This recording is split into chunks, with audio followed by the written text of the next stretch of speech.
Straight wire जैसे था उसको लेके और उसको स्प्रिंग के जैसा अगर घुमाते चले जाओ, देखो इस डायग्राम में जैसे कि एक स्ट्रेट वायर लिया और उसको हम लोगों ने क्या किया, ये एक एक्सिस को हमने फिक्स रखा, एक हॉलो सिलेंडर के जैसा ही सोच लो। तो हॉलो सिलेंडर का जैसे बॉडी था ना, तो उस बॉडी के ऊपर हम लोगों ने एक करंट कैरिंग वायर को इस तरीके से राउंड कर रखा है। तो स्प्रिंग के जैसा अगर एक स्ट्रेट वायर को ऐसे राउंड घुमाते चलेंगे तो इस वायर को, इस तरह के शेप को क्या बोला जाएगा, सोलेनॉइड। तो थ्योरेटिकली तो इनफाइनाइटली लॉन्ग है, प्रैक्टिकली समझ लो कि वेरी लॉन्ग, मतलब वायर लिया और इस तरीके से एक रिंग के शेप में स्प्रिंग के जैसा ऐसे हेलिकल पाथ को फॉलो करते ऐसे आगे बढ़ रहा है। तो यहां पे करंट ऐसे सर्कुलेट हो रहा है और लेकिन साथ के साथ स्प्रिंग के तरीके से आगे बढ़ रहा है। तो अगर इस वायर में मान लो यहां पे जैसे करंट यहां से आई इन किया तो ये करंट आई हो गए, तो ये हिस्से आगे से और ये पीछे से ऐसे करके राउंड ले रहा है। ये डॉट मैंने पीछे तरफ से इसलिए दिखाया कि वो पीछे से आ रहा है। तो आगे का हिस्सा सॉलिड, पीछे का हिस्सा डॉट, आगे का हिस्सा सॉलिड, पीछे का हिस्सा डॉट, और इसके ऊपर करंट इस तरीके से सर्कुलेट हो रहा है।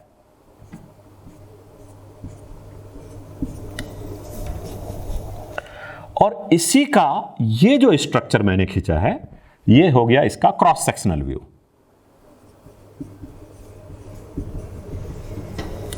मतलब ये करंट कैरिंग सिलेंड्रिकल वायर को अगर एक वर्टिकल प्लेन से इसको कट करके इमेजिन करो, तो राइट साइड में क्या हो रहा है, यहां पे करंट ऐसे इन कर रहा है, और लेफ्ट साइड में क्या हो रहा है, यहां से करंट बाहर आ रहा है। यहां से करंट ऐसे बाहर आया और इस तरीके से, तो करंट इस तरीके से सर्कुलेट हो रहा है, देख रहे हो ना, ऐसे करंट तुम्हारा सर्कुलेट हो रहा है। तो राइट के साइड में क्या हो रहा है, यहां पे करंट इन कर रहा है और इधर लेफ्ट साइड से करंट बाहर आ रहा है। तो लेफ्ट साइड से हर टर्न में करंट बाहर आ रहा है, इसलिए मैंने यहां डॉट दिखाया कि इस वाले टर्न में करंट यहां पे बाहर, इस वाले टर्न से करंट बाहर। तो यहां पे करंट इस तरीके से डॉट के शेप में बाहर आ रहा है, और राइट साइड में देखो तो करंट यहां हर टर्न में अंदर जा रहा है। तो ये एक एक छोटे छोटे जो सर्किल मैंने ड्रॉ किए हैं, ये एक एक टर्न को रिप्रेजेंट कर रहा है। और क्रॉस का मतलब मैग्नेटिक फील्ड का डायरेक्शन नहीं, ये जो क्रॉस बता रहा है, ये बता रहा है डायरेक्शन ऑफ करंट। तो राइट साइड में टर्न पे करंट यहां अंदर जा रहा है और लेफ्ट साइड में यहां पे करंट यहां पे बाहर आ रहा है। तो ये इसी सोलेनॉइड का क्रॉस सेक्शनल व्यू हो रहा है कि राइट साइड में यहां पे करंट, यहां पे देखेंगे तो इन किया, और लेफ्ट साइड में देख रहे हैं तो यहां पे करंट बाहर आ रहा है। और एक्चुअल में टर्न्स के थ्रू करंट ऐसे सर्कुलेट हो रहा है, जो कि ये ओरिजिनली इस डायग्राम में तुम्हें दिख रहा है कि इस तरीके से करंट यहां पे सर्कुलेट हो रहा है। ये जो एरो दिखा रखे हैं, ये क्या दिखा रहा है, ये करंट आई को रिप्रेजेंट कर रहा है। तो करंट यहां पे आई इस तरीके से सर्कुलेट हो रहा है। तो आई होगी एक करंट, और यहां पे स्मॉल एन में कंसीडर कर रहा हूं number of length, number of turns पर यूनिट लेंथ। चूंकि सोलेनॉइड वेरी लॉन्ग है, इसलिए यहां पे टोटल टर्न्स तो नहीं बोल सकते हैं, पर्टिकुलर लेंथ में बोल सकते हैं। मान लो कि यहां पे कुछ मैं यहां पे लेंथ कंसीडर कर रहा हूं L, और इस L के बीच में अगर इसमें से इस L रीजियन में यहां पे नंबर ऑफ टर्न्स, इतने रीजियन में नंबर ऑफ टर्न्स कितने आ रहे हैं, तो इतने रीजियन में अगर n नंबर ऑफ टर्न्स है,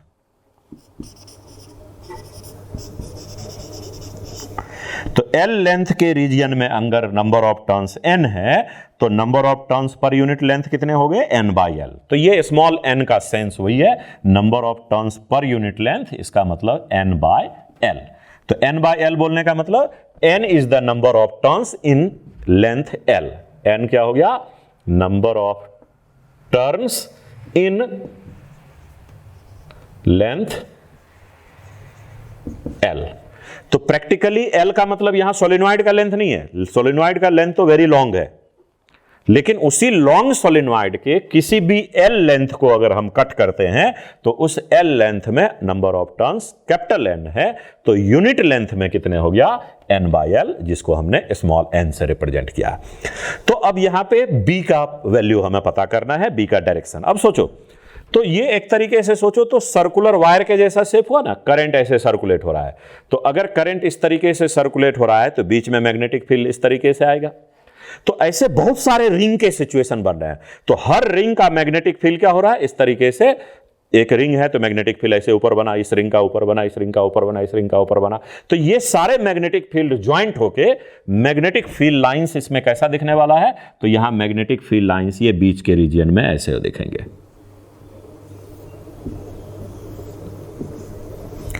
ठीक है, यहां भी दिखा सकता है। तो ये मैग्नेटिक फील्ड लाइंस यहां पे ऐसे वर्टिकल लाइंस हो जाएंगे।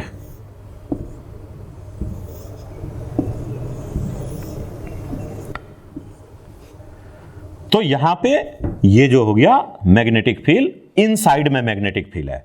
चूंकि ये टर्न्स एक दूसरे से काफी टाइटली क्लोज्ड हैं, तो सारे मैग्नेटिक फील्ड आपस में ज्वाइंट होकर ये स्ट्रेट ही रह गया, मतलब समझ लो माइनस इंफिनिटी से प्लस इंफिनिटी की ओर जा रहा है। तो आउटसाइड में इस केस में मैग्नेटिक फील्ड जीरो हो जाएगा। तो magnetic field outside is zero. Reason समझ में आया, क्योंकि यहां पे मैग्नेटिक फील्ड लाइंस जो है, ये जो लाइंस दिख रहे हैं ये हो गया बी।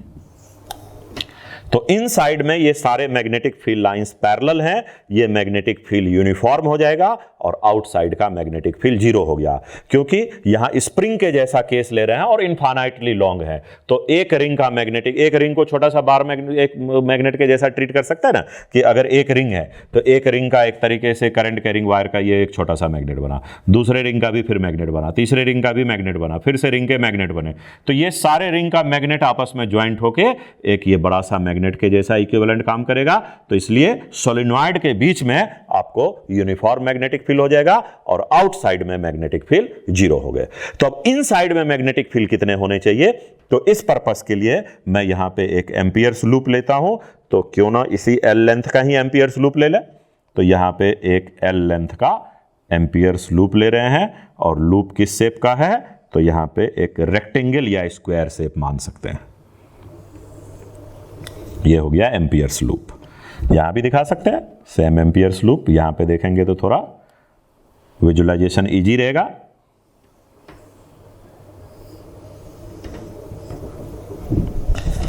ये एम्पियर्स लूप हो गए। ठीक है, ये एल लेंथ में जैसे एम्पियर्स लूप लिया, यहां भी एल लेंथ में ये एम्पियर्स लूप हो गए।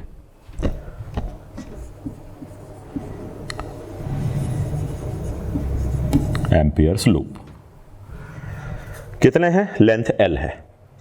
तो अब यहां पे आउटसाइड का तो केस क्लियर ही है, बी जीरो। अब close integral B dot D L apply करते हैं, Ampere's law, this is mu naught I current enclosed. तो close integral B dot D L, चलो एक पॉइंट से इस लूप में पूरे राउंड करना पड़ेगा। Close integral B dot D L का मतलब ये, क्लोज इंटीग्रल मतलब एक राउंड पूरा करने हैं। तो इस पॉइंट से स्टार्ट होते हैं, ए बी सी डी, वही है सेम यहां पे भी ए बी सी डी। तो अगर ए से बी के बीच में देखो तो डीएल कहां पे लेना होता है, एम्पियर्स लूप के जो बाउंड्री है उसके अलोंग। तो यहां पे डीएल वेक्टर इस लेंथ के अलोंग होगा और बी वेक्टर भी इसी के अलोंग है। तो यहां बी और डीएल दोनों पैरेलल हो गए। तो ए से बी तक बी और डीएल पैरेलल है, ए से बी तक बी और डीएल पैरेलल है। तो मैं यहां थोड़ा साइड में अलग से लिख देता हूं कि बी डॉट डीएल जो होगा ए से बी तक, या यहीं पे ब्रेक करते हैं। तो बी डॉट डीएल कहां से कहां तक, तो अब क्लोज इंटीग्रल का मतलब ब्रेक करते हैं, एक ए से बी, फिर कहां से, फिर बी डॉट डीएल आगे बढ़ जाते हैं, कहां पे, बी से आगे बढ़ते हैं। तो बी से सी के लिए, फिर बी डॉट डीएल, ए से बी, बी से सी से डी, और बी डॉट डीएल, फिर डी से ए। तो ए से चल के वापस ए आ गए, इसका मतलब क्लोज लूप हो गए। And this is equal to mu naught into current enclose. तो क्या इस लूप के बीच में करंट इनक्लोज कितने हैं बता सकते हो? तो ये चीज विजुलाइज करना देखो इस डायग्राम में इजी होगा कि एक टर्न में करंट कितने हैं आई, दूसरे टर्न में करंट कितने आई, तीसरे टर्न में करंट कितने आई। तो इस लूप के बीच में कितने टर्न पास किए हैं, तो हम लोगों ने एल लूप में कितने टर्न्स लिए हैं, एन टर्न। तो एक टर्न में करंट आई, तो इस पूरे एम्पियर्स लूप के बीच में से कितने टर्न्स पास कर रहा है, तो यहां से भी देख सकते हो इस लूप के बीच में कितने टर्न्स पास कर रहे हैं, एन टर्न पास कर रहा है।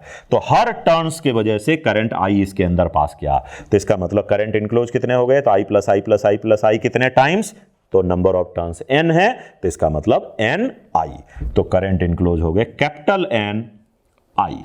कैपिटल एन का मतलब number of turns in length l। अब b डॉट dl, a से b, तो a से b में b और dl तो पैरेलल है, तो यहां पे b डॉट dl मतलब b इंटू l हो गए, और इसका लेंथ a से b का l है, तो a से b के लिए हो गया bl। b से c चलते हैं, तो b से c अगर जाओ आगे बढ़ते हैं, तो dl वेक्टर इधर है और b वेक्टर इधर है, क्या दोनों परपेंडिकुलर हो गए इनसाइड में, तो इनसाइड में b और dl परपेंडिकुलर है, तो दो वेक्टर परपेंडिकुलर, तो डॉट प्रोडक्ट 0, और आउटसाइड में तो b ही 0 है, तो इसका मतलब b से c के लिए इनसाइड और आउटसाइड दोनों में ही b डॉट dl 0 हो गए। फिर c से d आएंगे, तो a b c d, c से d भी आ रहे हैं, तो आउटसाइड में b 0 है, तो b 0 है, तो b डॉट dl भी 0 हो गए c से d के लिए। और D से A अगर वापस आते हैं, D से A, तो D से A में आउटसाइड तो B 0 है, इसलिए B डॉट DL 0, लेकिन इनसाइड में B वेक्टर एक्सिस के अलोंग है और DL वेक्टर उसके परपेंडिकुलर हो रहा है, तो B और DL परपेंडिकुलर है, तो B डॉट DL तुम्हारा D से A के लिए भी 0 हो गए। तो this is equal to mu naught N I.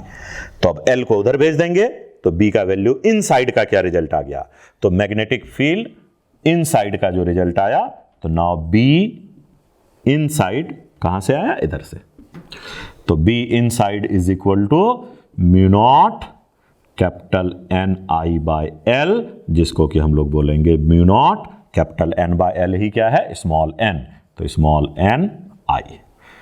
तो इनसाइड का result mu naught small N I, but small N और कैपिटल एन का रिप्रेजेंटेशन थोड़ा ध्यान रखना, स्मॉल एन हमने रिप्रेजेंटेशन यूज किया है नंबर ऑफ टर्न्स पर यूनिट लेंथ, जबकि कैपिटल एन हम लोगों ने यूज किया है number of turns in length L. तो अगर एल लेंथ में नंबर ऑफ टर्न्स एन है, तो मैग्नेटिक फील्ड का फार्मूला इनसाइड कितने हो गए, तो mu naught capital N I by L, और अगर डायरेक्ट स्मॉल एन के टर्म में लिखना है तो नंबर ऑफ टर्न्स पर unit length mu naught small N I, क्योंकि एन बाय एल जो हो गया ये नंबर ऑफ टर्न्स पर यूनिट लेंथ ही तो हो गए, तो इनसाइड का result mu naught N I, और मैग्नेटिक फील्ड इनसाइड में किधर है, एक्सिस के अलोंग, और आउटसाइड का मैग्नेटिक फील्ड क्या हो गया, 0। तो ये हो गया आपको सोलेनॉइड का रिजल्ट।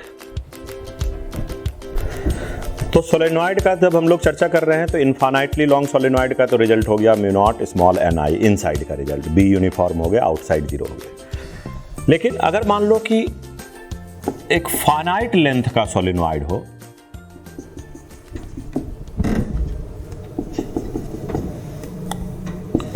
इस तरीके से ये फाइनाइट लेंथ का सोलेनॉइड है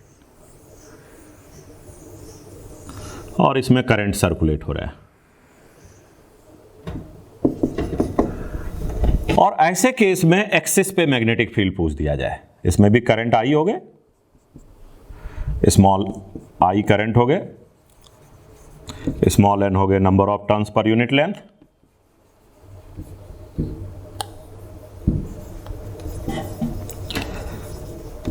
लेकिन यहां पे मैग्नेटिक फील्ड सिर्फ हम एक्सिस पे बात कर रहे हैं, एक्सिस में कोई भी पॉइंट हो सकता है, ये अंदर का पॉइंट, बाहर का पॉइंट, किसी भी जगह पे। तो मान लेते हैं जैसे ये पॉइंट P पे पूछ दिया कि मैग्नेटिक फील्ड क्या होगा, तो यहां magnetic field at point P, तो ये एम्पियर्स लॉ से नहीं आएगा। इस केस में आपको बॉयड-सेवर्ट्स लॉ का जो रिंग का रिजल्ट होता है उसको इंटीग्रेट करना पड़ेगा।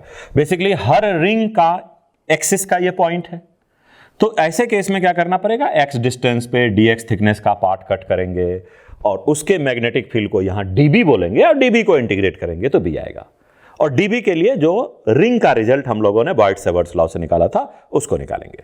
मतलब यहां पे magnetic field at the point P का मतलब इंटीग्रेशन dB, और इंटीग्रेशन dB मतलब इसमें से जैसे कि ये पॉइंट है, तो यहां से जैसे x डिस्टेंस पे जाके एक छोटा सा पार्ट काटा जिसका पार्ट ये dx हो गए, तो dx पार्ट में जो टर्न्स आए उसके मैग्नेटिक फील्ड का रिजल्ट को dB बोलेंगे, और dB को इंटीग्रेट करने से B आएगा।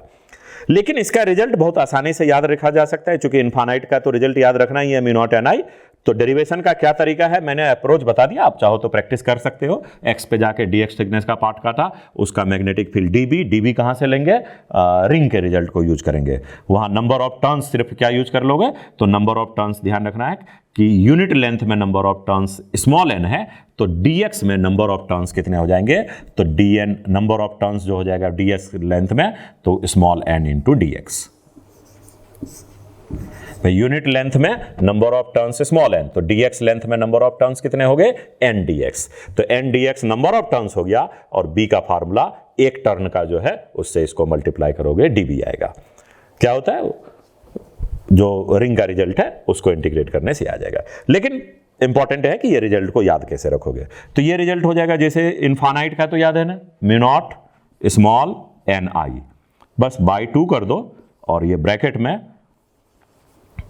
Cos alpha plus cos beta. तो अब ये अल्फा बीटा क्या है, तो जिस पॉइंट पे मैग्नेटिक फील्ड निकालना है, वहां से जिस पॉइंट पे मैग्नेटिक फील्ड निकालना है, किस पॉइंट पे मैग्नेटिक फील्ड निकालना है, एक्सिस पे वो कोई पॉइंट होना चाहिए। तो उस पॉइंट से इस सॉलिड, ये जो हमारे पास सोलेनॉइड है फाइनाइट लेंथ का, उसके दोनों एंड को ज्वाइंट कर दो। तो ये सोलेनॉइड के बेस पे जो यहां पे एंगल बना, इस एंगल को बोलेंगे, एक एंगल को अल्फा, एक एंगल को बीटा। तो जैसे कि ये एंगल मान लो अल्फा हो गया, और ये एंगल हो गया यहां पे बीटा। तो ये अल्फा और ये एंगल बीटा, तो cos alpha plus cos beta. तो ये रिजल्ट को डायरेक्ट ध्यान रख सकते हो। बाकी इंटीग्रेशन के लिए रिंग के रिजल्ट को इंटीग्रेट करने से भी रिजल्ट आता है, mu naught N I by 2 cos alpha plus cos beta. हालांकि यहां से अब इनफाइनाइट पे तुम चेक करना चाहते तो कर सकते हो कि अगर ये आपको बढ़ते बढ़ते बढ़ते इन्फिनिटी की ओर बढ़ जाएगा, तो बीटा का वैल्यू क्या हो जाएगा, 0, तो कॉस 0 1 हो जाएगा। और उसी तरीके से ये वाला एंगल भी ये बढ़ते बढ़ते बढ़ते इन्फिनिटी की ओर जाएगा, तो अल्फा डिक्रीज होते होते होते 0 पे पहुंच जाएगा, तो कॉस 0 1, फिर ये भी cos 0 1, 1 प्लस 1 2, 2 से 2 कैंसिल हो जाएगा, म्यू नॉट एन आई। तो ये रिजल्ट आसानी से याद रखा जा सकता है, इसलिए मैं डेरिवेशन में नहीं जा रहा हूं, लेकिन तरीका बता दिया कि डेरिवेशन आता कैसे है। तो b एट p का वैल्यू क्या हो गया, mu naught small N I by 2 cos alpha plus cos beta. तो ये हो गया मैग्नेटिक फील्ड सोलेनॉइड का ही, लेकिन कैसा सोलेनॉइड है, तो ये हो गया फाइनाइट लेंथ का सोलेनॉइड, फाइनाइट लेंथ सोलेनॉइड। और मैग्नेटिक फील्ड कहां पे, तो magnetic field on the axis, magnetic field on the axis of finite length solenoid. Result बहुत इजी है, mu naught N I by 2 cos alpha plus cos beta. तो solenoid का result हम लोगों ने इनफाइनाइट लॉन्ग, फाइनाइट लेंथ, दोनों length को का केस हम लोगों ने देखा। अगर आप सोचो कि एक फाइनाइट लेंथ का सोलेनॉइड लेके, तो सोलेनॉइड तो समझ में आ गया, स्प्रिंग के जैसा है, करंट कैरिंग वायर को ऐसे स्प्रिंग के टाइप से घुमा दिया, टर्न्स टाइटली क्लोज है, तो उसको सोलेनॉइड बोलेंगे। लेकिन अगर उसी को ऐसे बेंड करके एक सिलेंडर का शेप दे दो, जो सिलेंडर था उसको बेंड करके ट्यूब का शेप दे देना है, तो इनफाइनाइटली लॉन्ग सोलेनॉइड स्प्रिंग के जैसे सिलेंड्रिकल शेप में थे, तो उसको सोलेनॉइड बोला। और उसी सिलेंडर को बेंड करके अगर हमने ट्यूब का शेप दे दिया, तो अब उस शेप को बोलेंगे टोरॉइड। तो अब magnetic field due to current carrying toroid क्या होने वाला है, इसलिए देखो मैंने यहां पे थोड़ा 2 डॉटेड लाइन खींचा है टोरॉइड को ड्रॉ करने के पर्पज से। तो अब यहां पे टोरॉइड खींचते हैं, तो बेसिकली ट्यूब के शेप में टर्न्स को घुमाना है, ट्यूब के शेप में करंट कैरिंग वायर को घुमाना है।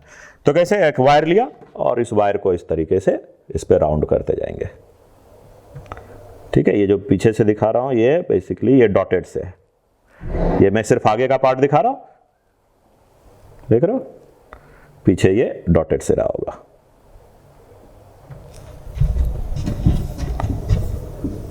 तो इसके ऊपर टर्न्स ऐसे, हालांकि टर्न्स जितना गैप दिखा रहे हैं उतना गैप नहीं है, टाइटली क्लोज्ड है यहां पे। इस तरीके से इस पे टर्न्स राउंड ले लिया, और देख रहे हो ये ट्यूब टाइप का शेप ले लिया, तो ऐसे स्ट्रक्चर को हम लोग बोलेंगे टोरॉइड।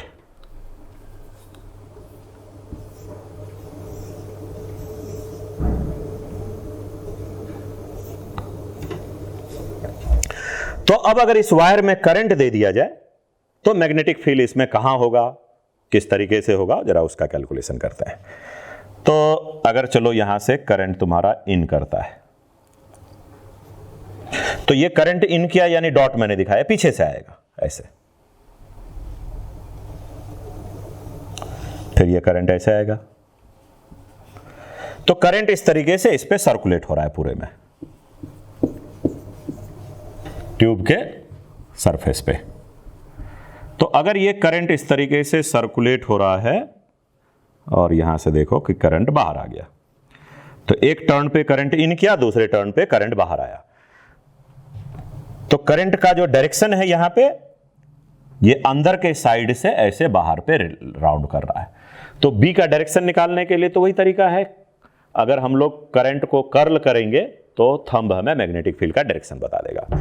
तो यहां पे करंट पीछे से जा रहा है और ऊपर बाहर के हिस्से से आ रहा है, तो इसका मतलब बी का डायरेक्शन ये हो गया, थंब ऐसे राउंड होगा। तो इसका मतलब मैग्नेटिक फील्ड जो होगा वो इस बीच में इस तरीके से। तो ये जो हमने लाइन खींचा है ये है मैग्नेटिक फील्ड, और ये जो एरो दिखा रखे हैं ये बता रहा है करंट को। तो अगर यहां पे आई करंट हो गए, इस कैपिटल एन यहां पे नंबर ऑफ टर्न्स, चूंकि टोटल नंबर तो यहां फाइनाइट ही होगा, तो एन हो गया नंबर ऑफ टर्न्स। और इसका अगर ये ट्यूब का मीन रेडियस, यहां से मीन रेडियस को अगर हम लोग आर मान लें, तो आर हो गए इसके मीन रेडियस।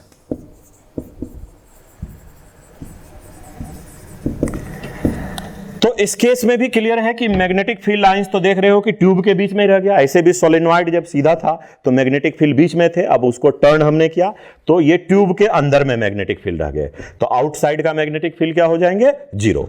तो यहां पे भी इस रीजन में मैग्नेटिक फील्ड जीरो, इस रीजन में मैग्नेटिक फील्ड जीरो, लेकिन टर्न्स जो है वो एक दूसरे से टाइटली क्लोज है, नहीं तो थोड़ा बहुत मैग्नेटिक फील्ड फिर बाहर भी एग्जिस्ट कर सकता है।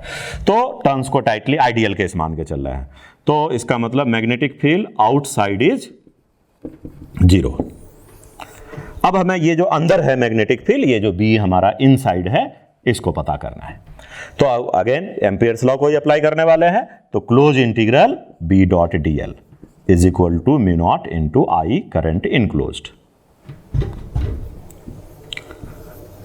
तो ये जो बार बार लिख रहे हैं close integral B dot D L equal to mu naught into I, ये क्या है, एम्पियर्स लॉ है। तो एम्पियर्स लॉ से close integral B dot D L equal to mu naught into आई। यहां एम्पियर्स लूप क्या सेलेक्ट करेंगे, तो देख सकते हो मैग्नेटिक फील्ड यहां किस फॉर्म में है, तो सोलेनॉइड के केस में स्ट्रेट था, तो जब मैग्नेटिक फील्ड लाइंस स्ट्रेट रहे तो वहां पे प्रेफर करना है बी के कैलकुलेशन के लिए रेक्टेंगल या स्क्वायर को, लेकिन अब यहां मैग्नेटिक फील्ड लाइंस ऐसे टर्न होकर सर्कल का शेप ले चुका है, तो एम्पियर्स लूप भी इसी से कोइंसाइड करता हुआ यहां पे ले लेंगे। तो जहां पे मैग्नेटिक फील्ड बी ये जो सर्कुलर दिख रहा है, इसी को हमें एम्पियर्स लूप भी ले लेना है। तो ऐसा लेने का फायदा क्या हो गया, अब बी और डीएल हर जगह पे पैरेलल हो जाएगा, तो बी डॉट डीएल क्या हो जाएगा, बी और डीएल पैरेलल है तो बी इंटू, तो ये जो लूप है इसका लेंथ कितना होगा, तो ये जो लूप का लेंथ है, तो मीन रेडियस हम लोगों ने आर लिया है, तो ये कितने हो जाएंगे 2 पाई आर, और करंट इनक्लोज कितने हो जाएंगे, तो ये जो लूप है उसके बीच में से देखो, तो ये एम्पियर्स लूप हो गए, तो यहां पे करंट, यहां पे क्या हो रहा है, करंट ऐसे बाहर आ रहा है, आई प्लस आई प्लस आई, क्योंकि ये टर्न्स ऐसे पीछे से जाके करंट ऐसे बाहर आ रहा है, तो ये हर टर्न के वजह से यहां पे current I plus I plus I plus I plus I, तो टोटल टर्न कितने हैं एन, तो हर करंट टर्न्स के वजह से एक एक current I plus I plus I, तो इसलिए करंट इनक्लोज कितने हो जाएंगे, तो नंबर ऑफ टर्न्स यहां एन है और हर टर्न में करंट आई है, तो एन आई, क्योंकि इस एम्पियर्स लूप ने हर टर्न को बीच में ऐसे इनक्लोज कर रखा है, देख रहे हो ना, ये turn I plus I plus I plus I, I plus I plus I, तो इस तरीके से पूरे एम्पियर्स लूप में आई प्लस आई करेंगे, तो टोटल टर्न्स को हम लोगों ने एन कंसीडर किया है, तो एन आई, तो इसलिए बी का वैल्यू इनसाइड का रिजल्ट क्या हो गया, तो magnetic field inside is mu naught capital N I divided by 2 pi R. सब टर्म का मीनिंग तो क्लियर ही है, एन का मतलब इसमें टोटल नंबर ऑफ टर्न्स है, आर का मतलब मीन रेडियस है, और आई मतलब current in each turn. So B का फार्मूला टोराइड का क्या हो गया, आउटसाइड में 0, इनसाइड में mu naught N I divided by 2 pi are. Okay, तो एम्पियर्स लॉ के बहुत सारे डेरिवेशन को हम लोगों ने देखे। एम्पियर्स लॉ में डेरिवेशन इसलिए इंपॉर्टेंट हो जाता है कि जो प्रॉब्लम्स भी होते हैं वो जो आपने डेरिवेशन किया उसी अप्रोच से सॉल्व करते हैं। तो इसलिए एम्पियर्स लॉ में ये बहुत इंपॉर्टेंट है कि वो सारे डेरिवेशन और उसके रिजल्ट वगैरह फार्मूले वगैरह को भी याद रखना है। चलो एक एम्पियर्स लॉ का एक प्रॉब्लम देखते हैं कि अगर मान लो एक लार्ज सीट है, तो लार्ज सीट मतलब बहुत ही बड़ा सा सीट है, और अगर इस तरीके से समझो ये इस तरीके से इन्फानाइटली लार्ज सीट है, तो इसी का क्रॉस सेक्शन मैंने यहाँ पे ड्रॉ कर रखा है। तो ये लार्ज सीट का क्रॉस सेक्शन दिख रहा है। इसका मतलब सीट इधर राइट में भी जा रहा है, लेफ्ट में भी जा रहा है, पीछे की ओर भी है और आगे की ओर भी है। लेकिन इसमें J दे रखा है करंट पर यूनिट लेंथ। यहां ध्यान रखना कि J मतलब करंट पर यूनिट एरिया नहीं है, ये क्वेश्चन में गिवन है J इज द करंट पर यूनिट लेंथ। इसका मतलब L लेंथ अगर इसमें से कट किया जाए तो उसमें कुछ करंट होगा और उस लेंथ करंट को लेंथ से डिवाइड कर दिए होंगे तो यूनिट लेंथ का करंट, या सिंपली 1 मीटर का लेंथ कट करो तो 1 मीटर के लेंथ में जो करंट फ्लो कर रहा है वो हो गया करंट पर यूनिट लेंथ। और यहां जो डॉट डॉट डॉट दिखा रखे हैं वो बेसिकली मैग्नेटिक फील्ड नहीं, वो डायरेक्शन ऑफ करंट है। मतलब इस सीट में करंट इधर की ओर बाहर की ओर आ रहा है, यानी सामने अगर हम लोग खड़े हैं तो ये सीट में करंट हमें अपने ओर आते हुए नजर आ रहा है इस तरीके से, तो पीछे साइड से सामने की ओर करंट आ रहा है। तो पता क्या करना है, तो फाइंड द मैग्नेटिक फील्ड। तो B का वैल्यू क्या होगा, और साथ के साथ B का डायरेक्शन भी बताना है। तो जरा पहले B का डायरेक्शन सोचो कि क्या होगा। तो अगर यहां सोचो ये बहुत सारे इनफाइनाइट वायर है ऐसे सीधे, तो अगर थंब को करंट के अलोंग रखेंगे तो फिंगर्स को घुमाएंगे तो मैग्नेटिक फील्ड का डायरेक्शन आएगा। तो ये देखो मैग्नेटिक फील्ड इसके वजह से ऊपर में लेफ्ट में लेफ्ट में लेफ्ट में लेफ्ट में लेफ्ट में, तो वो राउंड नहीं ले पाएगा क्योंकि अगल बगल में ये सोचो तो बहुत सारे वायर आसपास में रखे हुए हैं, तो ये सारे आपस में ऐसे ज्वाइंट हो जाएंगे। तो ज्वाइंट होने की वजह से यहां पे मैग्नेटिक फील्ड लाइंस ऐसे स्ट्रेट रह जाएगा। तो ये मैग्नेटिक फील्ड लाइंस ऊपर के हिस्से में इधर की ओर जाएगा और नीचे के हिस्से में देखेंगे तो ऐसे राइट की ओर जाएगा। देख रहे हो ना, थंब करंट के लॉन्ग ऐसे ऐसे B का डायरेक्शन। तो ये B इधर की ओर हो गए, तो ऊपर में ये B इधर हो गए, नीचे में B इधर हो गए। तो B का डायरेक्शन अपर के साइड में और लोअर के साइड में डायरेक्शन अपोजिट है, लेकिन ये सारे लाइंस पैरेलल हो जाएंगे, ये लाइंस पैरेलल हो जाएंगे। तो इसका मतलब मैग्नेटिक फील्ड ऊपर या नीचे दोनों हिस्से में यूनिफॉर्म होगा, लेकिन डायरेक्शन अपर और लोअर में जस्ट अपोजिट है। तो अब B का मैग्नीट्यूड, डायरेक्शन तो क्लियर हो गए कि निचले हिस्से में मैग्नेटिक फील्ड राइट में है, ऊपर के हिस्से में मैग्नेटिक फील्ड लेफ्ट में है। अब एक एम्पियर्स लूप सेलेक्ट कर लेते हैं मैग्नीट्यूड कैलकुलेट करने के लिए। तो ये हमने एम्पियर्स लूप ले लिया, क्या एक यहां से स्टार्ट करते हैं, चलो ABCD। तो एम्पियर्स लॉ अप्लाई करते हैं, close integral B.dl is equal to mu naught into current enclosed. तो A से B में देख सकते हो कि B और DL वेक्टर दोनों एक दूसरे के पैरेलल हो गए। तो अगर इस एम्पियर्स लूप का लेंथ हम लोग L कंसीडर कर लेते हैं, इस लेंथ को L मान लेते हैं। तो A से B में, तो A से B में हो जाएगा B इंटू L। B से C में तो आप देख सकते हो B और DL परपेंडिकुलर, तो B से C में B.dl 0 हो जाएगा। लेकिन वापस A से B C और ये हो गया D, तो C से D में जाएंगे तो फिर से देखो B और L पैरेलल है यहां पे, जो B मतलब ABCD में हम घूम रहे हैं, तो A से B में B DL सेम डायरेक्शन, यहां पे B और DL परपेंडिकुलर 0, यहां पे B और DL सेम डायरेक्शन। तो फिर से क्या हो जाएगा, तो पहले A से B में BL, B से C में 0, फिर C से D में BL और D से A में वापस आ गया 0।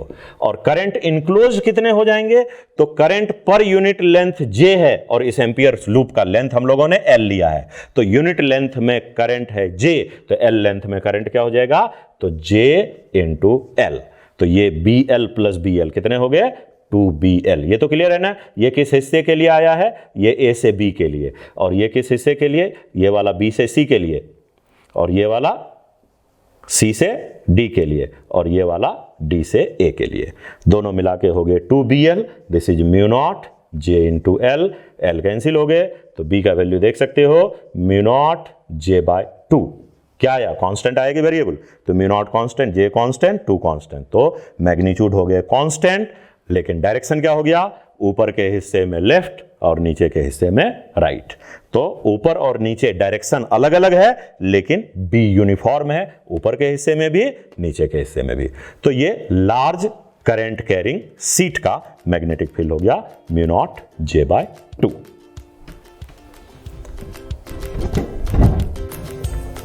तो एम्पियर्स लॉ में बहुत सारे डेरिवेशन को हम लोगों ने देखा, और एम्पियर्स लॉ में डेरिवेशन इंपॉर्टेंट है, ठीक है, इनफाइनाइट रॉड का, हॉलो सिलेंडर का, सोलेनॉइड का, टोरॉइड का, और इनफाइनाइट सीट वगैरह के, तो वो सारे केसेस देखे, थोड़े एम्पियर्स लॉ पे कुछ क्वेश्चंस और हम लोग थोड़े प्रैक्टिस करते हैं, ठीक है। तो अगर मान लो कि मैं एक प्रॉब्लम्स में एम्पियर्स लॉ बेस्ट ही जो क्वेश्चंस है उसको देखना है, तो जो जैसे तुमने प्रॉब्लम को इसी तरीके से सॉल्व करना है जैसे डेरिवेशन को।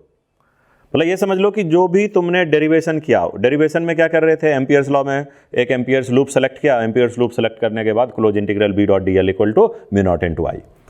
तो जो भी प्रॉब्लम भी सॉल्व करना है उसमें भी वही रहेगा। सबसे पहला स्टेप एम्पियर्स लूप सेलेक्ट करो, एम्पियर्स लूप सेलेक्ट करने के बाद एम्पियर्स लॉ अप्लाई करो, जिसमें कि करंट इनक्लोज को कैलकुलेट करना है और एलएचएस में बी डॉट डी एल को कैलकुलेट करना है। तो मैं कुछ प्रॉब्लम प्रैक्टिस कराता हूं तुम्हें। सपोज करो कि एक हॉलो सिलेंडर है, very long hollow cylinder. Derivation में हमने करंट लिया था कि इसके लेंथ के लॉन्ग जा रहा था, लेकिन सपोज करो कि एक हॉलो सिलेंडर में करंट लेंथ के लॉन्ग नहीं, इसके सरफेस पे सर्कुलेट हो रहा है। करंट इसके सरफेस पे इस तरीके से सर्कुलेट हो रहा है, और चूंकि ये काफी लेंथ में है तो यहां पे करंट नहीं देके करंट पर यूनिट लेंथ दिया हुआ है। J इज द करंट पर यूनिट लेंथ, और ये हो गया हॉलो सिलेंडर।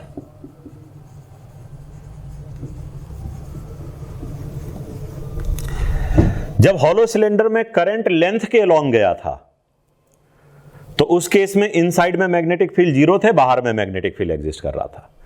यह सोलेनॉइड के जैसा हो गया। सोलेनॉइड में करंट कैसे सर्कुलेट करते हैं, लेकिन वहां करंट घूमते हुए ऊपर जा रहा था वायर के थ्रू, यहां पूरे सरफेस में ही करंट इस तरीके से सर्कुलेट हो रहा है।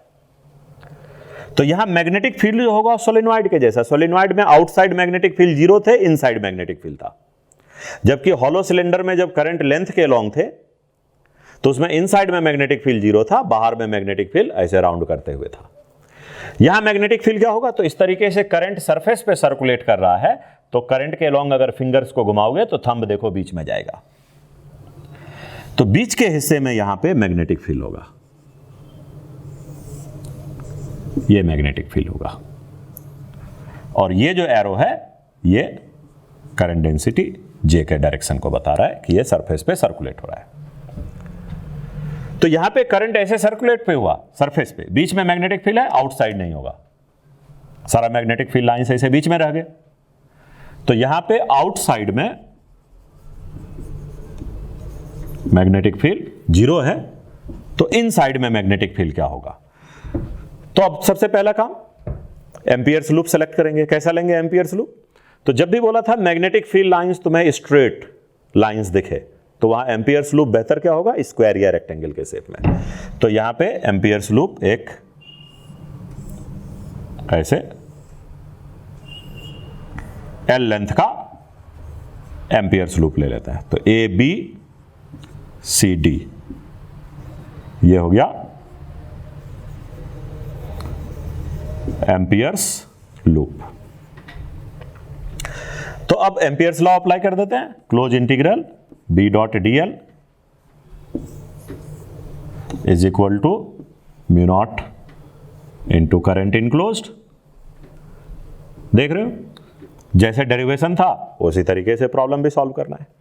तो अब इस लूप में हम लोग एक राउंड लेंगे और बी डॉट डी एल को अप्लाई करेंगे। तो ए से बी जाने में, तो इसके अंदर तो बी यूनिफॉर्म है, तो बी और डी एल पैरेलल हो गए, तो बी डॉट डी एल हो गया बी इंटू ए से बी का लेंथ एल, तो बी एल। बी से सी जाएंगे तो यहां पे तो बी और डी एल परपेंडिकुलर, बी हो जाएगा इस डायरेक्शन में, डी एल है इधर, तो बी और डी एल परपेंडिकुलर जीरो, और बाहर तो बी ही जीरो है, तो बी से सी में जीरो, सी से डी में भी जीरो, डी से इस पोजीशन तक में भी जीरो, और डी से ए आएंगे फिर से बी और डी एल परपेंडिकुलर, तो यहाँ पे भी B dot D L zero, तो इसका मतलब आगे तो फिर जीरो ही रह गए। तो ए से बी में B dot D L B L, B से सी में जीरो, सी से डी में जीरो, डी से ए में भी zero, is equal to mu naught into current enclosed. तो यहाँ पे करंट पर यूनिट लेंथ J दिया हुआ है, तो ये एम्पियर्स लूप के बीच में से कितने करंट इन किए होंगे, तो यूनिट लेंथ में करंट है J, तो L लेंथ में करंट क्या हो जाएगा, J into L. Simple unitary method, unit length में करंट J, तो L लेंथ में करंट क्या हो जाएगा, J इंटू एल। देख रहे हो, तो L कैंसिल हो जाएगा, so B is equal to mu naught into J। लेकिन ये किधर का हो गया, तो this is magnetic field inside. तो यहां हॉलो सिलेंडर है, इनसाइड में magnetic field mu naught J हो गए, आउटसाइड में मैग्नेटिक फील्ड 0 हो गए अगर करंट सरफेस पे सर्कुलेट हुआ तो। लेकिन जनरली हॉलो सिलेंडर में जो बोला जाता है तो वहां करंट लेंथ के अलॉन्ग जाता है, और वैसे केस में तुमको अंदर में मैग्नेटिक फील्ड 0 होता है और बाहर में mu naught I by 2 pi R inversely proportional to R.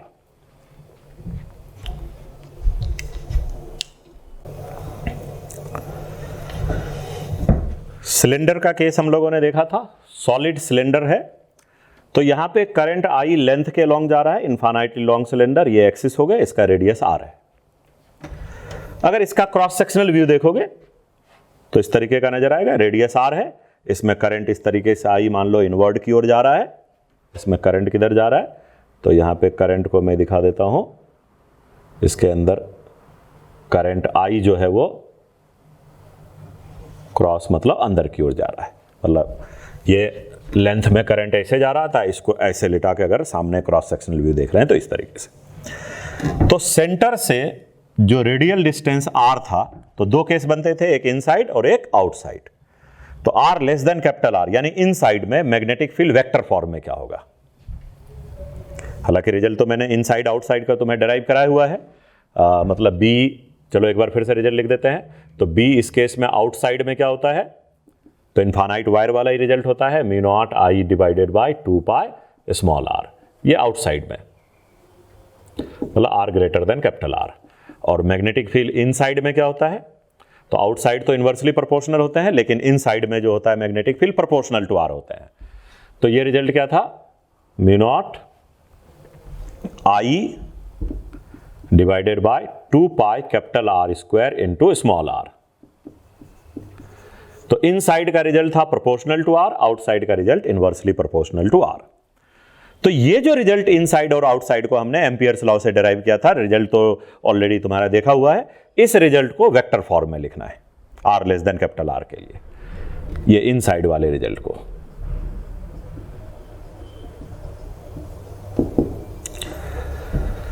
तो अगर इसको वेक्टर फॉर्म में लिखेंगे तो इसका मतलब हमें इसमें डायरेक्शन को भी इंक्लूड करना पड़ेगा, डायरेक्शन के लिए यूनिट वेक्टर देखना पड़ेगा कि क्या होने चाहिए। तो म्यू नॉट बाई 2 ये तो कांस्टेंट हो गया, I by pi R square, तो इसमें करंट आई यूनिफॉर्मली डिस्ट्रीब्यूटेड है, एरिया पाई आर स्क्वायर है, तो I by pi R square basically current density J हो गए। तो mu naught by 2 I by pi R square current density J हो गए, करंट पर यूनिट क्रॉस सेक्शनल एरिया। तो करंट आई है लेकिन मान लो करंट डेंसिटी जे दिया हुआ है, तो जे दे दिया, तो जे से को हम वेक्टर फॉर्म में यूज कर सकते हैं, ये जे हो गए। तो ये जे इंटू आर है, अब मैग्नीट्यूड के सेंस में, मैग्नीट्यूड के सेंस में देखो तो mu naught by 2 J into R भी बोला जा सकता है इनसाइड का result, mu naught by 2 current density J into R. But R distance पे बी का डायरेक्शन क्या होना चाहिए, तो थंब को रखेंगे करंट के अलॉन्ग, तो फिंगर को घुमाएंगे तो कर्ल हमें मैग्नेटिक फील्ड का डायरेक्शन बताएगा। तो अगर मान लो करंट यहां पे इनवर्ड जा रहा है तो मैग्नेटिक फील्ड क्या बनेगा, इस तरीके से सर्कल के शेप में ऐसे।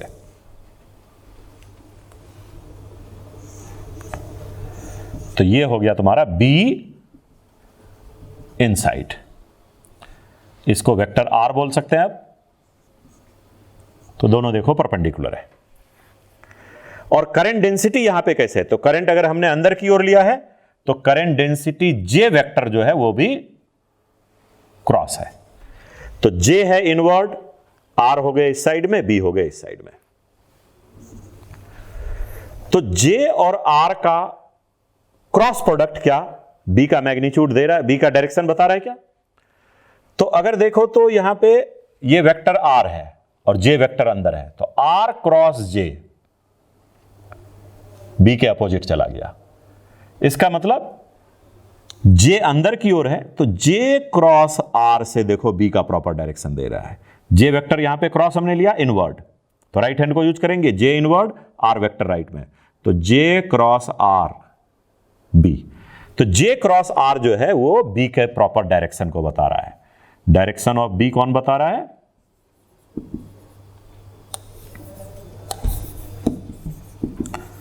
तो डायरेक्शन ऑफ B देखो तुम्हें यहां J क्रॉस R से मिल रहा है।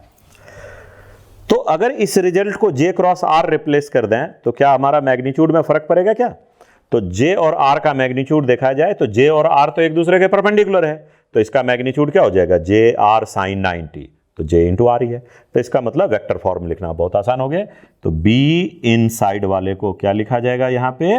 Mu naught by 2 into vector J cross vector R। तो इस तरीके से मैग्नेटिक फील्ड इनसाइड का जो हो गया, ये आउटसाइड का तो mu naught I by 2 pi R small R inversely, inside का हो गया mu naught I by 2 pi capital R square into small R. तो अंदर में प्रोपोर्शनल, बाहर में इनवर्सली प्रोपोर्शनल। लेकिन अगर करंट डेंसिटी के फॉर्म में लिखो तो ये हो जाएगा mu naught by 2 current by pi R square J, तो mu naught by 2 J R. और वेक्टर फॉर्म में mu naught by 2 J cross R. काफी इजी हो गया। मैग्नेटिक फील्ड इनसाइड का result mu naught by 2 J cross vector R. तो इस तरीके से जो सॉलिड सिलेंडर है और अगर उसमें करंट यूनिफॉर्मली डिस्ट्रीब्यूटेड है तो इनसाइड के मैग्नेटिक फील्ड को हम इस तरीके से वेक्टर फॉर्म में भी लिख सकते हैं। देखो सिलेंडर के ही एक क्वेश्चन को आगे बढ़ाते हैं, बहुत इंटरेस्टिंग क्वेश्चन है। तो ये जो दिखा रहे हैं ये एक क्रॉस सेक्शन दिखा रहे हैं इनफाइनाइटली लॉन्ग सिलेंडर का। इनफाइनाइटली लॉन्ग सिलेंडर है और उसी का ये क्रॉस सेक्शनल व्यू है। तो इसमें जो करंट फ्लो कर रहा है, डॉट या क्रॉस कुछ भी मान लो, तो या तो करंट बाहर की ओर या अंदर की ओर, चलो डॉट दिखा देते हैं। तो यहां पे करंट जो है वो डॉट,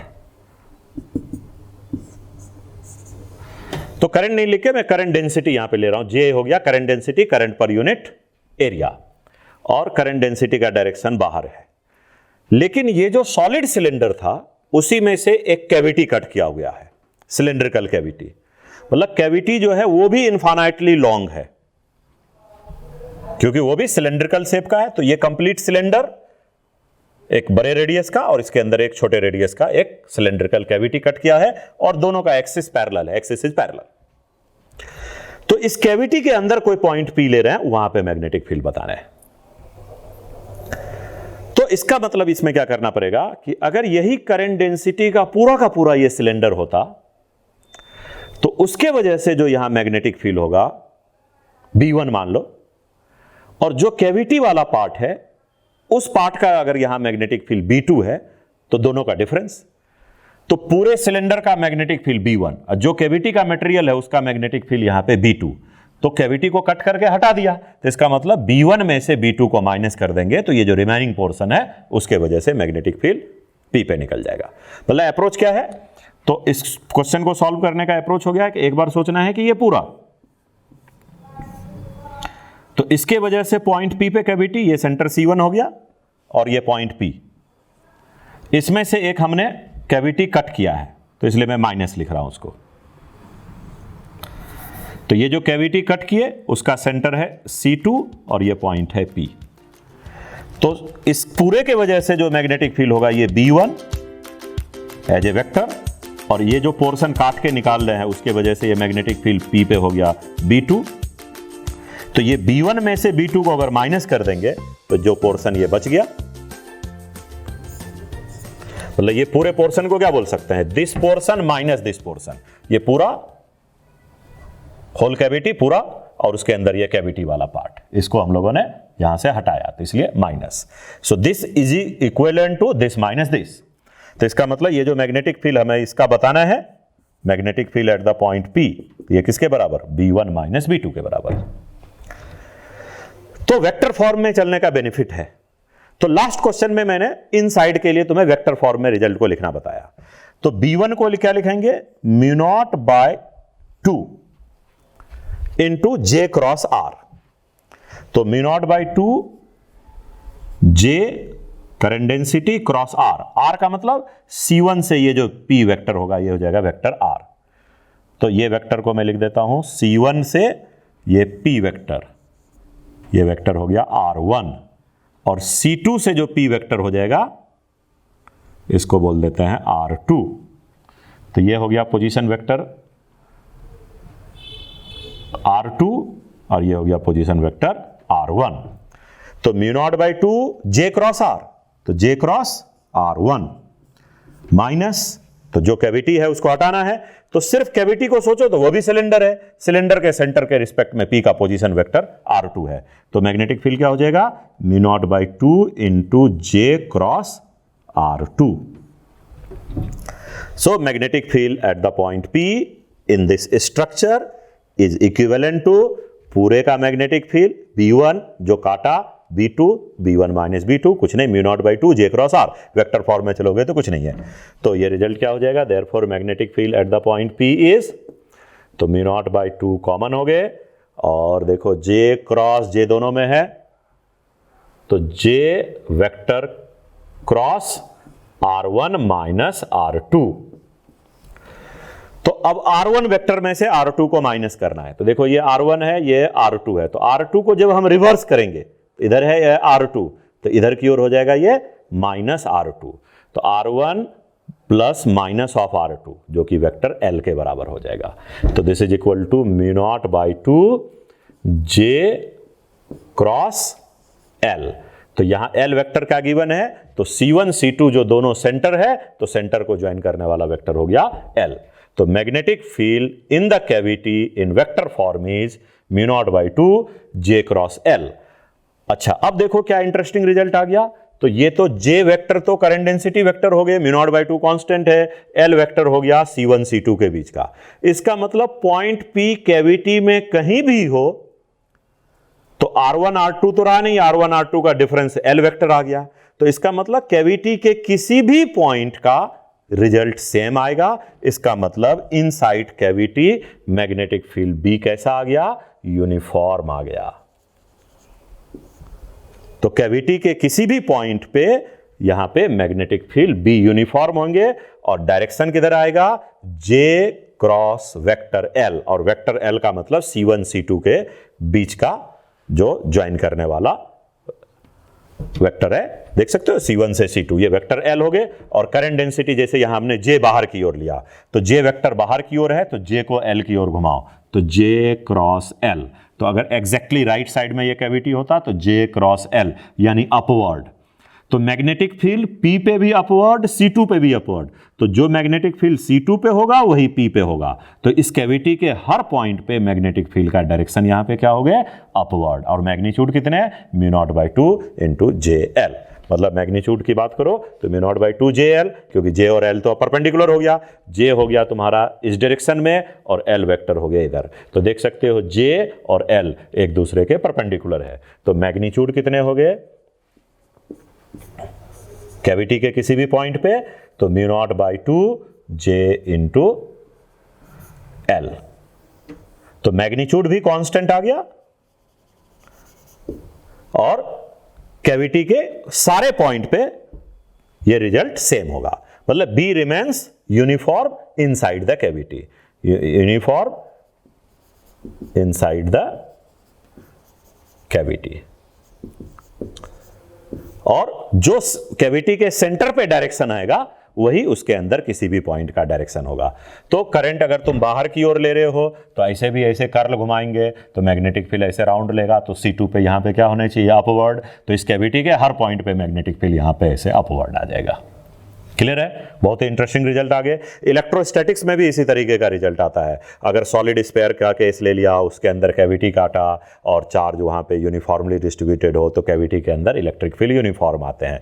यहाँ पे भी देखो ये सिलेंड्रिकल शेप ले लिया और उसके अंदर एक सिलेंड्रिकल कैविटी काटा तो उस कैविटी के अंदर मैग्नेटिक फील्ड यूनिफॉर्म है। क्लियर है,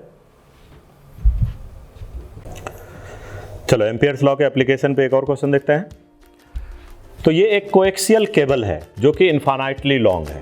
कोएक्सियल केबल का कोई एग्जांपल, बेसिकली जो टीवी का जो केबल वगैरह देखते हो ना, जो वो देखते हो तो वो जो है वो कोएक्सियल केबल होता है। बीच में देखे होगे कि वो मेटल का एक सिलेंड्रिकल वायर रहता है, तो ये मिडिल में जो वो कॉपर का वायर रहता है ये एक तरीके का वायर हो गया।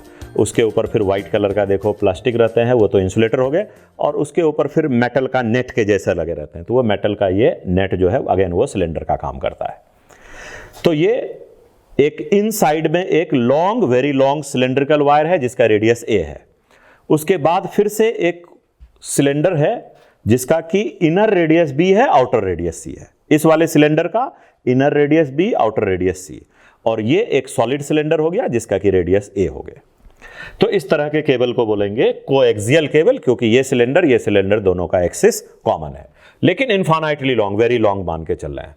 और r हम लोग कंसीडर कर रहे हैं radial distance from the axis. तो ये जो एक्सिस है उसमें से रेडियल डिस्टेंस बाहर की ओर बढ़ते जाएंगे, तो r के कई सारे केसेस बनेंगे, r less than a, r lies between a and b, r lies between b and c, r greater than c। तो हमें मैग्नेटिक फील्ड बताना है r के डिफरेंट वैल्यू के लिए। करंट I है, लेकिन किधर, तो इस वायर में भी करंट I है, इस सिलेंडर में भी करंट I है और इस सिलेंडर में भी करंट I है। लेकिन मान लो कि इनर वाले सिलेंडर में से करंट I डॉट, यानी यहां पे करंट बाहर आ रहा है, और इस वाले सिलेंडर में करंट I क्रॉस, यानी अंदर की ओर जा रहा है। ऑब्वियसली जैसे जो केबल रहते हैं कोएक्सियल केबल वगैरह, तो उसमें से क्या होगा, तो केबल का जो अंदर वाला वायर है उसमें से करंट आएगा तो बाहर वाले हिस्से से करंट लौटेगा। तो यहां पे दोनों में करंट का डायरेक्शन अपोजिट है।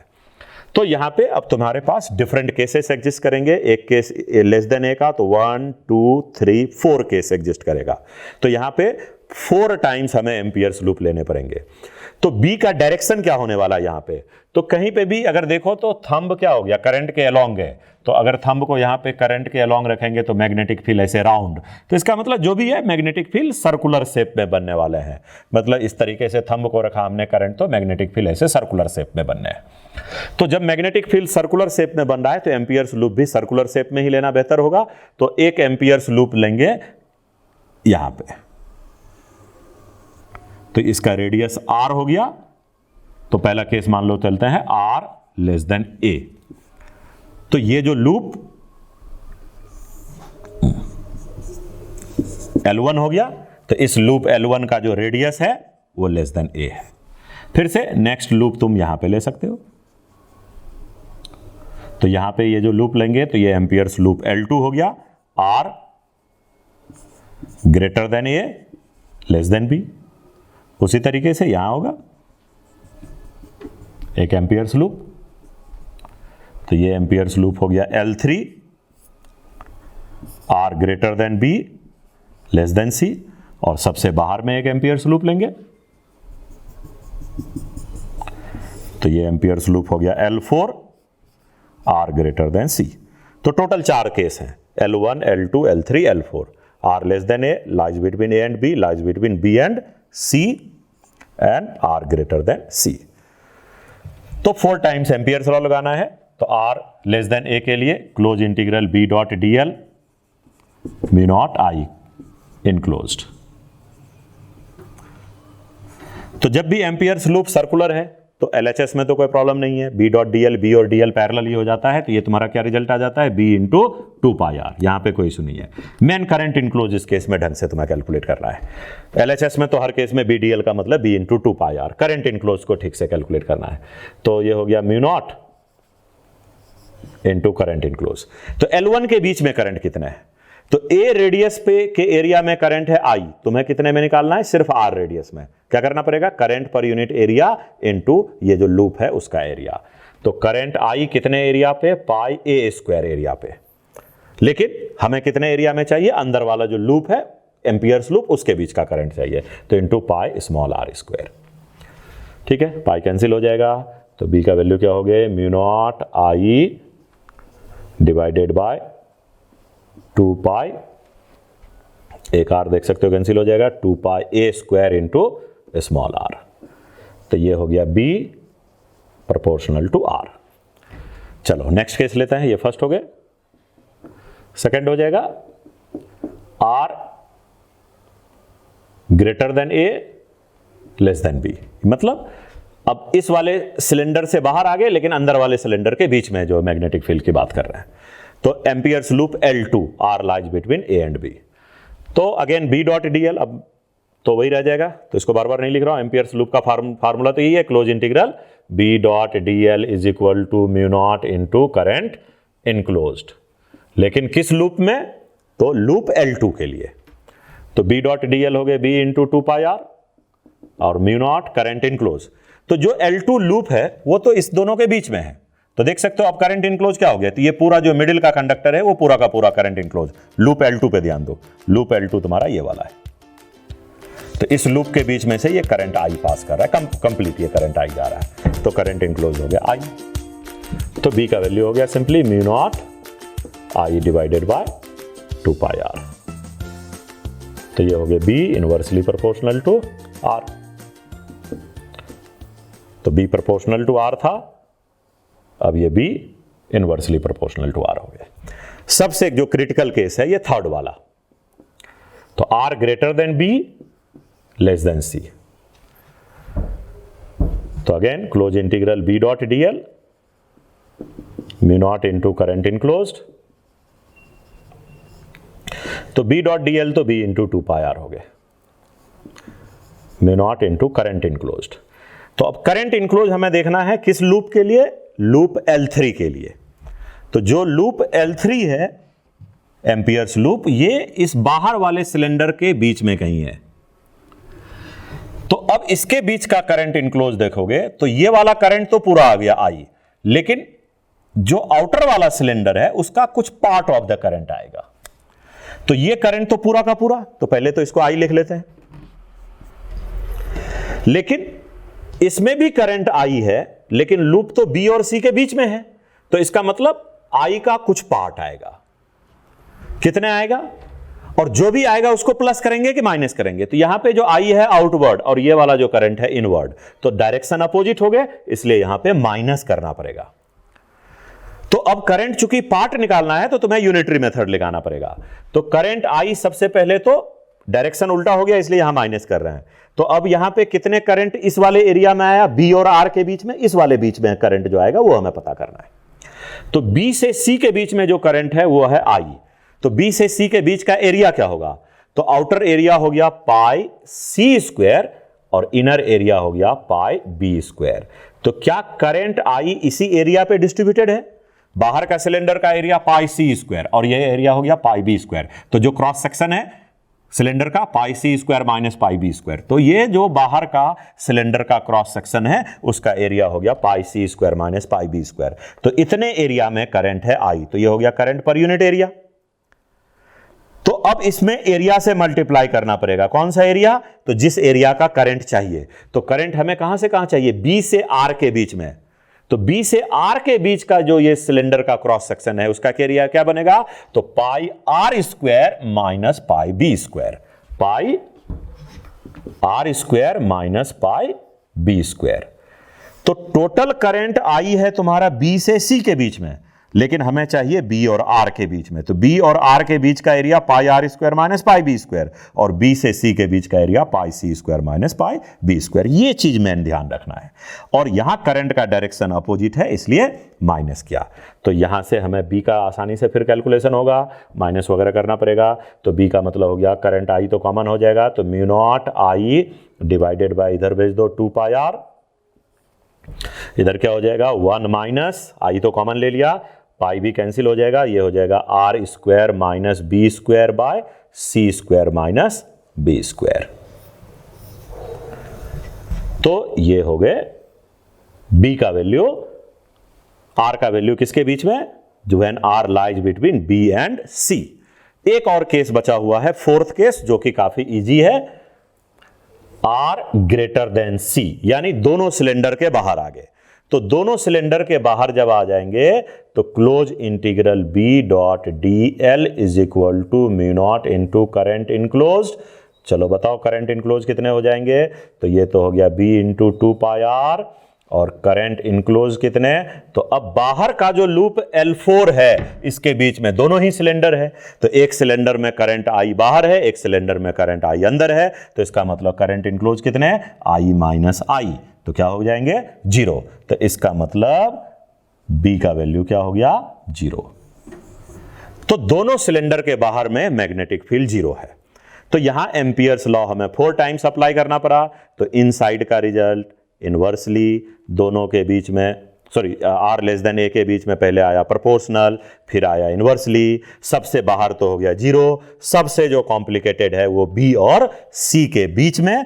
और उसमें देखो तो कोई स्पेसिफिक रिजल्ट तुम नहीं बोल सकते हो कि प्रोपोर्शनल या इनवर्सली प्रोपोर्शनल। हाँ, ये है कि बी का वैल्यू डिक्रीज हो रहा होगा, क्योंकि बाहर आने के बाद तो बी का वैल्यू 0 हो गया। क्या ग्राफ प्लॉट करने का कोशिश किया जाए क्या, तो ग्राफ भी प्लॉट हम लोग कर सकते हैं। तो मैं यहाँ पे थोड़ा अभी इस रिजल्ट को मिटा देता हूं। अब सोचो बी का ग्राफ क्या होना चाहिए, थोड़ा रफ स्केच खींचते हैं बी का आर के साथ रिलेशन। तो जब आर का वैल्यू 0 होगा तो 0 पुट करेंगे तो बी तो 0 ही हो जाएगा, तो एक्सिस पे तो बी 0 है। और जैसे जैसे आर का वैल्यू इंक्रीज हो रहा है बी का वैल्यू इंक्रीज हुआ कहां तक, ए तक, तो 0 से ए के बीच में बी का वैल्यू इंक्रीज होगा। फिर ए से बी के बीच में डिक्रीज होगा क्योंकि इनवर्सली है, लेकिन किस तरीके से डिक्रीज होगा, तो इनवर्सली के रिजल्ट से डिक्रीज हो रहा होगा। तो ये रिजल्ट हो गए बी प्रोपोर्शनल टू आर, ये रिजल्ट हो गए B inversely proportional to R, किसके बीच में, ए और बी के बीच में। लेकिन डिक्रीज होके 0 नहीं हुआ होगा क्योंकि बी तक जाएंगे तो कुछ वैल्यू डिक्रीज हुए होंगे। ये वाला पॉइंट को मार्क करना चाहते हो तो देख सकते हो, आर का वैल्यू अगर हम लोग ए मार्क करेंगे तो ए से एक ए कैंसिल हो जाएगा, mu naught I by 2 pi ए, तो ये वैल्यू हो गया mu naught I divided by 2 pi A, और ये डिक्रीज होते होते कहां तक आया होगा, तो आर का वैल्यू यहां पे ए और बी के बीच में यहां से वैलिड है, आर का वैल्यू ए रखो, ए से बी के बीच में mu naught I by 2 pi A, और जब आर का वैल्यू बी पहुंच गया तो mu naught I by 2 pi B, तो mu naught I by 2 pi A, ये वैल्यू हो गया mu naught I by 2 pi B. तो पहले प्रोपोर्शनल 0 से ए के बीच में, ए से बी के बीच में इनवर्सली प्रोपोर्शनल, कहां से शुरू हुआ, mu naught I by 2 pi A से शुरू होकर डिक्रीज होकर mu naught I by 2 pi B पे गया, और सी के बाद का वैल्यू तो क्लियर ही है कि 0 ही है, तो बी और सी के बीच में क्या होगा, तो इनवर्सली नहीं कुछ और रिजल्ट से थोड़ा कर्व वे में भी आके ये 0 हो गया होगा। तो ये कोई स्पेसिफिक नहीं बोल सकते इनवर्सली है या क्या है, क्योंकि यहां भी आर है यहां भी आर है, तो थोड़ा आर में ये कॉम्प्लिकेटेड रिलेशन है, लेकिन ये श्योर है कि आर को इंक्रीज होने से वो वैल्यू डिक्रीज होते होते सी पे आके 0 हो गया। तो इस तरीके से बी का वेरिएशन आर के साथ हो गया। तो इस तरीके से एम्पियर्स लॉ के मैंने ऑलमोस्ट तुम्हें काफ़ी सारे केसेस कवर कर दिए हैं, प्रॉब्लम भी बहुत सारे ले लिए, अच्छे अच्छे प्रॉब्लम, और थोड़े बुक्स वगैरह में से या अपने असाइनमेंट में से जो मिलेगा उसमें से तुम लोग थोड़ा एम्पियर्स लॉ के क्वेश्चंस को प्रैक्टिस करना। तो एम्पियर्स लॉ में जितना बता दिया सफिशिएंट है, अब तुम्हारे एंड पे है, लेकिन तुम्हें भी तो मेहनत करनी पड़ेंगे, लेकिन जो भी डेरिवेशन वगैरह है थोड़ा पेन पेपर्स लेके उसको डेरिवेशन को सबको प्रैक्टिस करो, ये सारे एग्जाम्पल्स को एक बार 2 बार ढंग से प्रैक्टिस करो, बहुत ये सब इंपॉर्टेंट प्रॉब्लम्स हैं, तो एक बार नहीं कम से कम 2 बार जो है ये सब क्वेश्चन को प्रैक्टिस करना, ठीक है। Thank you.